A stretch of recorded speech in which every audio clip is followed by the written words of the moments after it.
2025 में तेलंगाना राज्य औद्योगिक अवसंरचना निगम TSIIC ने कांची गाचीबोवली वन भूमि को शहरी विकास के लिए नीलाम करने का प्रस्ताव रखा।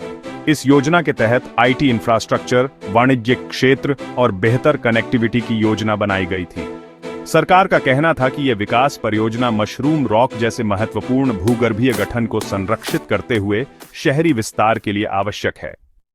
इस प्रस्ताव का भारी विरोध किया गया।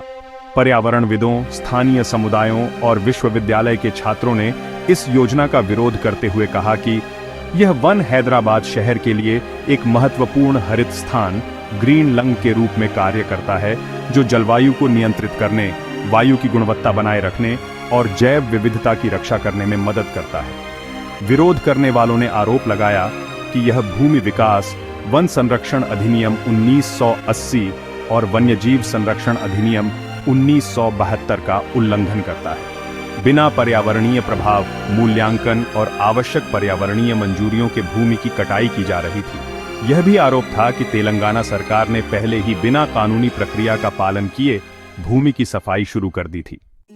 भारत सरकार के पर्यावरण, वन और जलवायु परिवर्तन मंत्रालय MOEFCC ने इस मामले में हस्तक्षेप करते हुए तेलंगाना सरकार की कार्रवाई को अवैध करार दिया। मंत्रालय ने तेलंगाना सरकार से यह विवरण मांगा कि भूमि की सफाई के संबंध में क्या कदम उठाए गए हैं और क्या पर्यावरणीय मंजूरियां ली गई हैं। इस विवाद ने गंभीर रूप धारण किया और वाता फाउंडेशन और हैदराबाद विश्वविद्यालय के छात्रों ने जनहित याचिका PIL दाखिल की। उन्होंने अदालत से कांची गाचीबोवली को एक राष्ट्रीय उद्यान घोषित करने का अनुरोध किया, क्योंकि यह क्षेत्र पारिस्थितिकीय दृष्टि से महत्वपूर्ण था। उन्होंने यह भी मांग की कि किसी भी प्रकार की विकासात्मक गतिविधियों या वृक्षारोपण की अनुमति ना दी जाए। 2 अप्रैल 2025 को तेलंगाना उच्च न्यायालय ने हस्तक्षेप किया और आदेश दिया कि सर्वे नंबर 25 में वृक्षों की कटाई को अस्थायी रूप से रोक दिया जाए।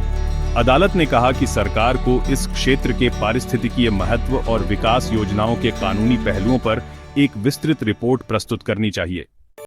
मामले के बढ़ते विवाद और मीडिया की प्रतिक्रियाओं के बाद भारत के सुप्रीम कोर्ट ने स्वतः संज्ञान लेते हुए मामले में हस्तक्षेप किया।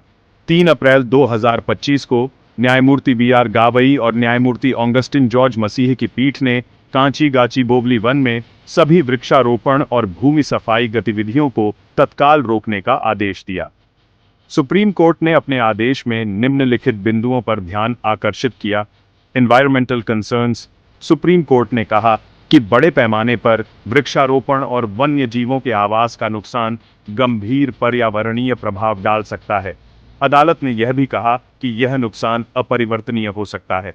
Legal compliance. सुप्रीम कोर्ट ने सरकार से कहा कि वे पर्यावरणीय कानूनों का पालन करें और बिना उचित अनुमतियों के कोई विकासात्मक कार्य न करें।